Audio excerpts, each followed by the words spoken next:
So AMD CEO Lisa Su reported that they're ready to support the next Xbox in 2027. And everybody's up in arms about this. Everybody's saying that the next Xbox come out in 2027. Is that a rumor? Whatever the case may be. I'm gonna be quite honest with you guys, and we talked about this in a few videos. I don't really care if any of these consoles come out right now or if the next 4 to 5 years. Um, what? Let's just be honest.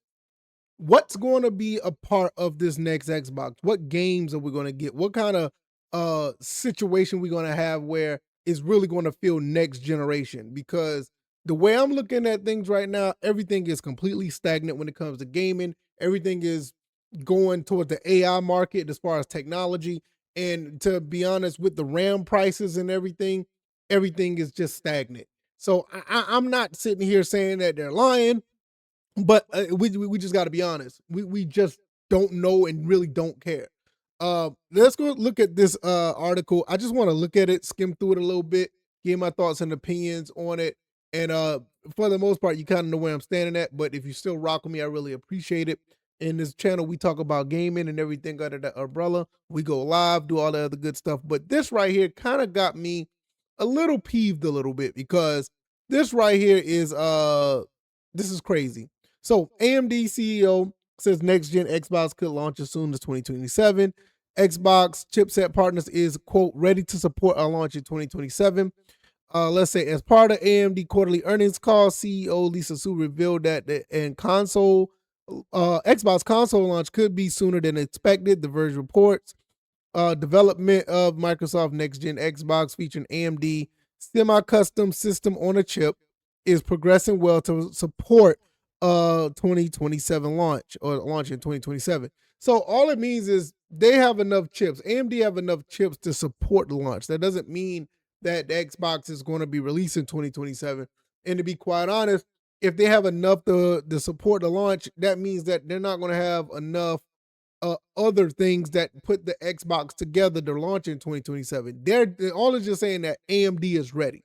So even if, which I hope they're not ready, these consoles, to be honest, they need to be out like in 2029, 2030. Because I still got my Xbox 5, Xbox. I still got my PS5, and this has not tapped any potential to what it can do. The Xbox Series has not tapped the potential. There's some stuff in the PC market that haven't even touched, what the hardware can do. I mean, I'm still rocking a 5700 XT, and I still haven't had a game that actually totally obliterates my setup.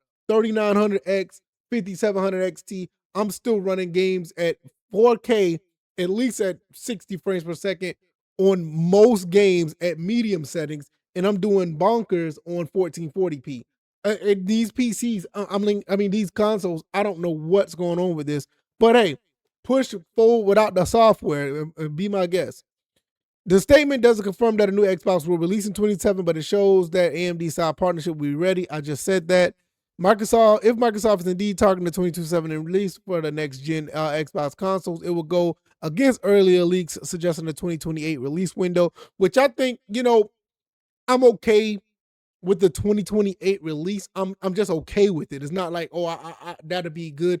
But really, these consoles may need to wait till like 2029 and 2030. Not only because, like I said, that these consoles haven't tapped their complete potential, it's just the fact that we're in a RAM and memory crisis right now, to where a lot of stuff is not even affordable. They're talking about the Steam Deck supposed to be coming out this year as well, and that is dead on arrival if it's anything over $400. To be honest, it is what it is. Let's see. The news: AMD follows Microsoft quarterly earnings call, which Xbox gaming division vastly underperformed compared to other segments of the tech giant. Hardware sales are particularly weak for the Xbox, continuing trend for the third consecutive financial years of revenue decline with a drop of 32%. They do this and they still want to raise the prices of these consoles. This is ridiculous. This is what I'm talking about.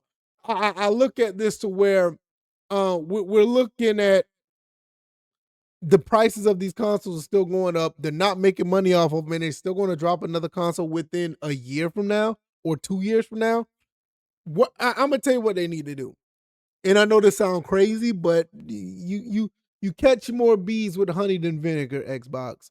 Lower the price of all these consoles, sell out the rest of your inventory, and whatever you make off of it, you make off of it, and then think about making another console in the next 3 years. That's probably your best bet because raising the prices on a console that's not selling, look at this, a drop of 32%, you're not selling them. So why would you raise the price? It's ridiculous. I think that's it. Yeah, that's it for the article. But I'm just saying, it's like, what are we doing here? 3 consecutive financial years of revenue decline. I read this, but I just noticed this. A trend of 3 consecutive years of revenue decline of 30 with a drop of 32%. And they're talking about, I don't know what AMD is talking about as far as them putting out another console. They don't need to do this. They don't. It is going to be DOA, not just because it's Xbox. You're dealing with the RAM and memory crisis on top of everything that we're doing right now with these games, and your consoles haven't even tapped the. I'm pretty sure if you can optimize games for the Xbox Series X and optimize games for the PS5, you will have some phenomenal games. Absolutely phenomenal games. I'm talking about as far as optimization and performance. Now, as far as the creativity, I mean, that's a different story. But you have some great games if you can touch the potential of because a lot of these games are still looking like PS4 games. A lot of these games still look like Xbox One games with slightly higher frame rates. So they got to fix that. They got to do something about that. But nevertheless, I don't know what else to say about it. I feel like this is really stupid, in my opinion. It kind of got me upset because this type of stuff really needs to they need to really think 2 or 3 more times. AMD may be in a good space to have their chips or whatever, but Xbox putting out another console right now or in the next few years is not helping matters. In my opinion, you need to give people a reason to buy your console that's out right now, and you can do that if the games were there and you actually were committed to it. I mean, even with the decline of the PS5 to an extent, they're not selling enough, but they're doing okay for themselves. But I think at the end of the day, I do believe that the console market in itself is kind of like leveled out. And that's really the big issue. It's kind of like leveled out, and I think all these companies know it, and they don't know what to do about it. But it is what it is. You guys, let me know what you guys think. I'm going to get up out of here. Do you think that the next Xbox should come out in 2027? What are your thoughts? I don't know, man. This is stupid. All right, y'all, I'm out. Peace.